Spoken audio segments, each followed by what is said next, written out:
آپ کو دوبارہ ایک بات سناتا ہوں، پہلے بھی سنائی ہوئی ہے، پھر سن لیں۔ حضرت مولانا روم رحمۃ اللہ علیہ کی دوبارہ آپ کو بات سناتا ہوں۔ یہ جو تکلیفیں ہیں نا، ابھی ہمیں تکلیفیں لگتی ہیں، جب ہمیں ان کا انعام ملے گا تو پھر لگے گا کہ ہم نے کچھ بھی کیا نہیں، ہمارا عمل تو بہت تھوڑا سا تھا، اجر اتنا زیادہ۔ مولانا روم رحمۃ اللہ علیہ سمجھاتے ہیں، ان کا میں نے بتایا نا، وہ کہانی سناتے ہیں، کہانی بڑی دلچسپ ہوتی ہے، مزہ آتا ہے، ہر کوئی سنتا ہے آگے کیا ہوا پھر کیا ہوا، لیکن ان کا مقصد کہانی نہیں ہوتا، اس سے حاصل ہونے والا نتیجہ اور سبق۔ تو اس طرح وہ اچھے انداز میں سمجھاتے ہیں۔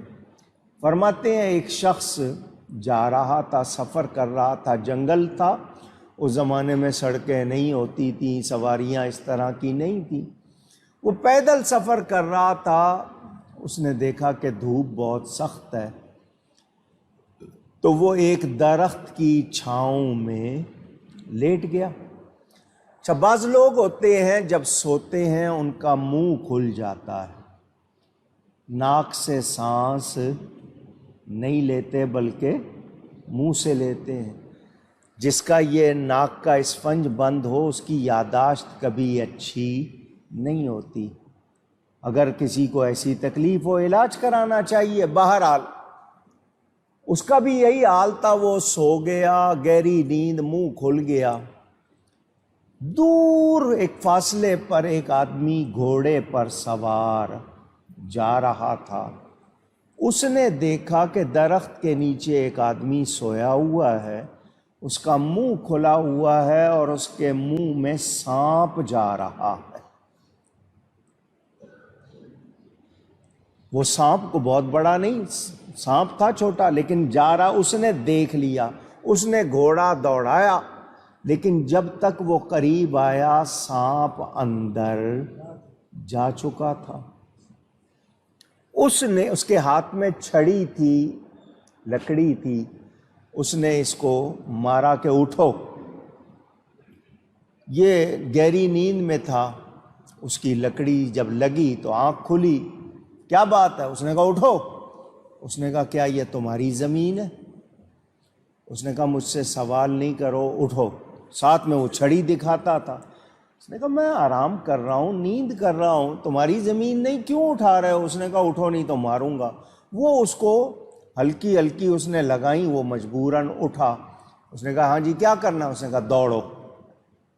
میں نہیں دوڑنا چاہتا، میں نہیں۔ اس نے کہا دوڑنا پڑے گا ورنہ پٹائی ہوگی۔ وہ لکڑی مارتا، جب یہ رکتا وہ اس کو لکڑی مارتا، اس طرح وہ اس کو دوڑاتا رہا۔ تو اس خوف سے وہ دوڑتا رہا، جب رکتا یہ چھڑی مارتا، وہ پھر دوڑنے لگ جاتا۔ آگے ایک باغ آ گیا جہاں سیب کے درخت لگے ہوئے تھے، ایپل ٹریز۔ کچھ سیب گر بھی جاتے ہیں، آپ کو پتہ ہے، پرندے قطر دیتے ہیں، کوئی گل کے گر جاتے ہیں۔ اس نے کہا یہ جو گرے ہوئے سیب ہیں یہ کھاؤ۔ اس نے کہا میرا جی نہیں چاہ رہا کھانے کو، میں کیوں کھاؤں؟ اس نے کہا کھاؤ ورنہ ماروں گا۔ وہ جب چھڑی لگاتا اس نے کھانے شروع کر دیے، 1 2 3، وہ چھڑی مارتا رہا اور اس کو کھلاتا رہا۔ اس نے دیکھا کہ اس نے اچھے خاصے سیب کھا لیے۔ اس نے کہا پھر دوڑو۔ اب اس بندے کو غصہ آ رہا ہے، اس کو بہت ہی بری نظروں سے دیکھ رہا ہے کہ یہ دشمن ہے میرا، مجھے سانس نہیں لینے دے رہا، بھگا رہا ہے مجھے۔ اس نے رک کے کہا مار لو جتنا مارنا ہے۔ اس نے کہا تم دوڑو۔ وہ دوڑا۔ پھر اب سیب کھائے ہوئے تھے، دوبارہ جو دوڑ لگائی تو سفرادی کیفیت، جس کو آپ الٹی کہتے ہیں نا، وومیٹنگ، قے، وہ کیفیت ہو گئی، اس کو الٹی ہو گئی، قے ہو گئی۔ پہلے سیب نکلے، ساتھ ہی سانپ نکلا۔ جب سانپ نکلا، اس کو وہ دوڑنے کی اور مار کی تکلیف کا کوئی خیال نہیں رہا۔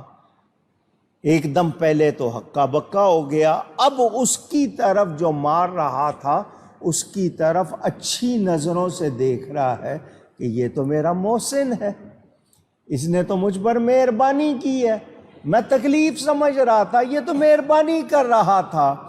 اب اس کو کہہ رہا تھا جی معاف کیجیے گا، میں آپ کو غلط سمجھا، آپ اور مجھے جتنا چاہیں دوڑا لیں مار لیں، یہ آپ نے بڑی مہربانی کی ہے۔ اس نے کہا بات یہ ہے کہ یہ سانپ تمہارے اندر گھس گیا تھا، اس کو نکالنا تھا، میں ویسے ہی تجھے بتاتا تو شاید دہشت سے ہی تیرا برا حال ہو جاتا، تیرے اندر طاقت ہی ختم ہو جاتی، تو اپنے آپ کو پتہ نہیں کیا کرنے لگ جاتا۔ اس کو نکالنا تھا، اس لیے تجھے اتنی تکلیف دی، دوڑایا بھی، تجھے مارا بھی، تجھے سیب بھی کھلائے، گلے سڑے جیسے تھے، پھر دوڑایا۔ تو یہ تکلیف اس لیے دی کہ یہ جانور جو گھس گیا تھا تیرے اندر، اس کو نکالنا تھا۔ اس نے کہا جی آپ نے بڑی مہربانی کی ہے، کوئی تکلیف نہیں ہوئی، آپ نے تو بہت مہربانی کی ہے، بہت اچھا کیا ہے۔ کہانی ہو گئی ختم۔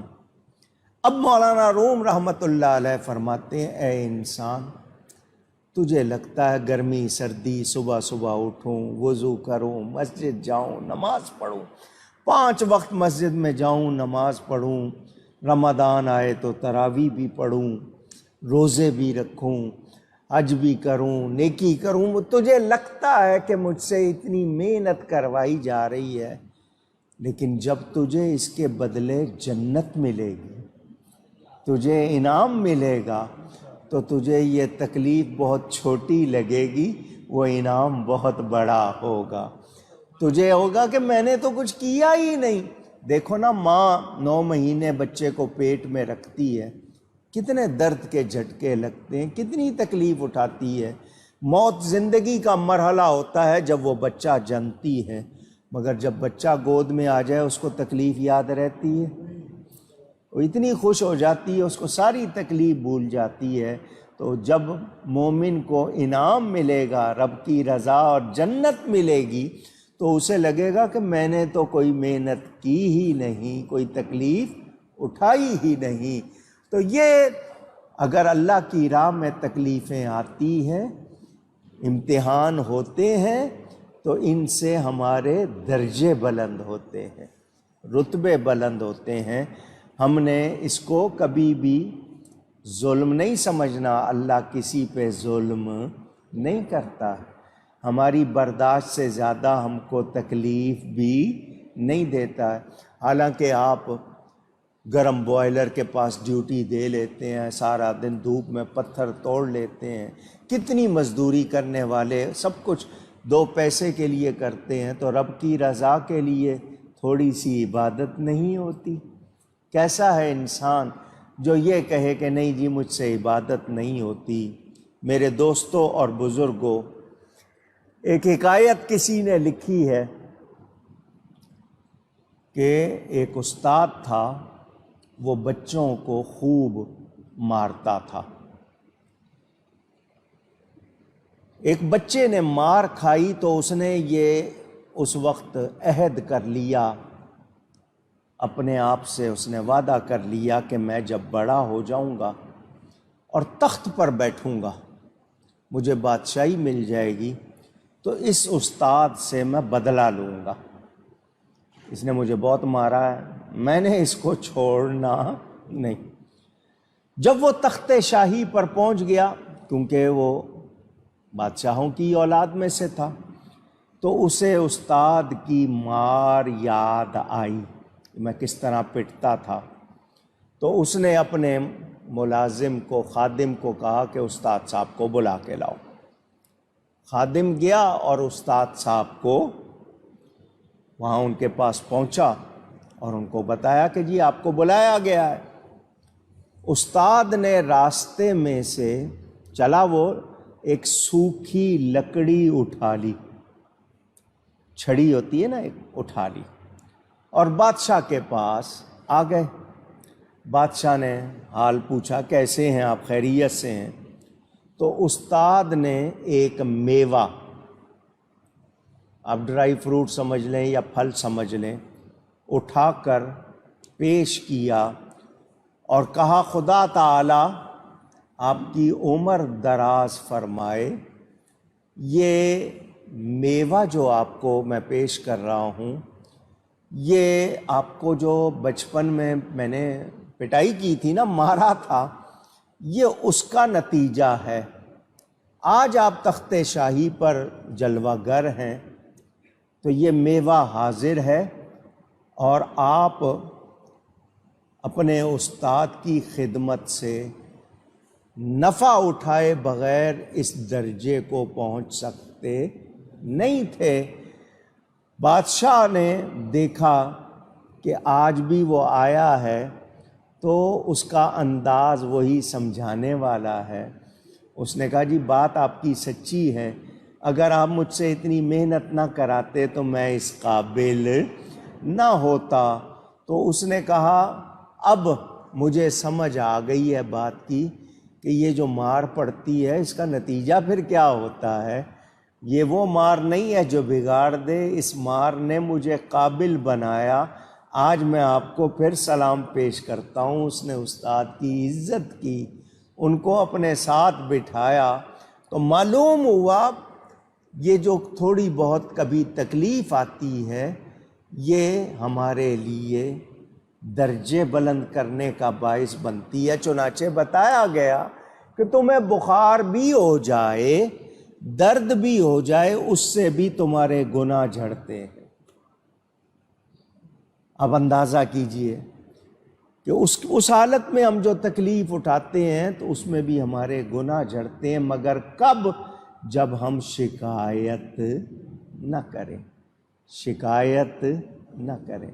یہ اللہ والوں نے تربیت کی، جن کی ان کو سکھایا کہ ہر حال میں کیا کرنا چاہیے؟ شکر کرنا چاہیے۔ تو جو شکر کرتے ہیں اللہ نعمت زیادہ کر دیتا ہے۔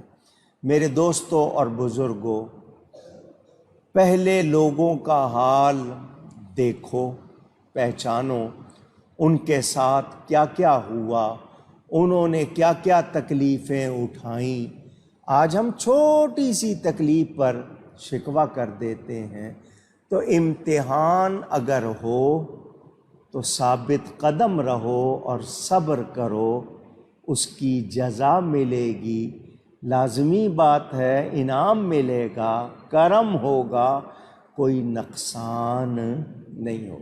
بظاہر آپ اللہ کی راہ میں 2.5 روپے دے دیتے ہیں 100 میں سے، آپ کو لگتا ہے کم ہو گئے، 97.5 رہ گئے، 2.5 چلے گئے، 2.5% اللہ کی راہ میں دے دیا۔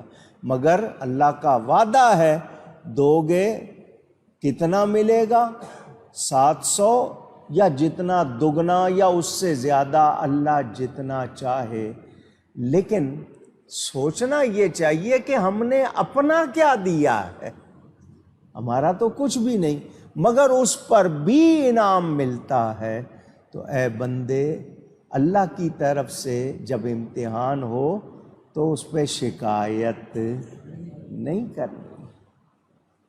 بزرگوں کے حالات پڑھیے، شکر کریں۔ میں نے آپ کو یہ بات کئی مرتبہ سنائی۔ ایک بزرگ گئے مسجد میں نماز پڑھ کے کہا یا اللہ تو نے مجھے سب کچھ دیا، جوتا نہیں دیا، میرے پاس چپل نہیں ہے پاؤں میں پہننے کے لیے، اتنا کچھ دیا تو جوتا بھی دے دیتا۔ دعا کر کے مسجد سے باہر نکلے تو دیکھا ایک شخص تھا جس کے پاؤں مڑے ہوئے تھے اور وہ صحیح سیدھی طرح چل نہیں سکتا تھا۔ دوبارہ مسجد میں گئے، سجدے میں گر گئے، معافی چاہی یا اللہ جوتا نہیں دیا، شکر ہے پاؤں تو سلامت دیے ہیں۔ تو ہم شکر کرنا سیکھیں۔ ہمارے ہاں عورتوں کے معاملے میں نبی کریم صلی اللہ علیہ وسلم کا ارشاد فرمایا، میں نے دوزخ میں عورتیں زیادہ دیکھیں۔ تو کسی نے پوچھ لیا کہ حضور اس کی وجہ کیا؟ فرمایا اپنے شوہر کی ناشکری ہوتی ہے، شکایت کرتی ہیں کہ میں نے تیرے سے خیر نہیں پائی، کچھ اچھا نہیں دیکھا، وہ جو مرضی کر لے، یہ خوش ہوتی نہیں۔ سب کا حال ایک جیسا نہیں ہے، بعض بڑی صبر شکر والی ہوتی ہیں، لیکن جو شکایت کرتی ہیں ان کو یاد رکھنا چاہیے کہ شکایت کا انجام اچھا نہیں۔ ہاں اللہ کے آگے عرض کریں آپ، یا اللہ تو نے یہ دیا ہے وہ بھی دے دے اور مانگ لیں، لیکن شکایت نہ۔ تو ہم لوگ کر دیتے ہیں شکایت، اسی لیے ڈھنگ نہیں آتا، پھر یہ کہ ہمیں بھگتنا ہوتا ہے، پھر ہم اس تکلیف میں اور زیادہ خرابی کر بیٹھتے ہیں۔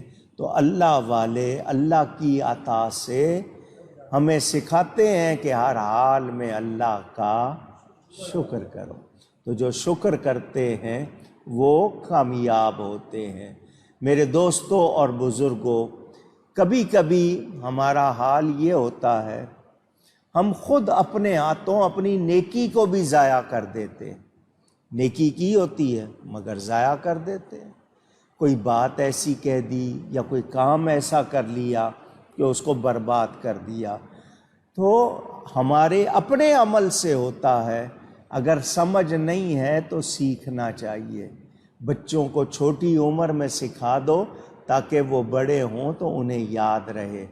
مثلاً کھانا پینے کے آداب، حضور صلی اللہ علیہ وسلم کے سامنے کوئی چیز رکھی جاتی، اگر آپ تناول نہیں فرمانا چاہتے تو آپ نہیں کھاتے، مگر اس میں عیب نہیں نکالتے تھے، اس میں نقص نہیں۔ ہم تو فوراً کہہ دیتے ہیں، ہم سے تو تھوڑا سا بھی برداشت نہیں ہوتا، ڈانٹ دیں گے یا کچھ چلا دیں گے۔ بہت سے لوگ تو کھانا اٹھا کے پھینک دیتے ہیں، ایسے منظر بھی دیکھے ہیں، برتن توڑ دیتے ہیں۔ تو بچوں کو شروع سے ہی رزق کا ادب سکھایا جائے۔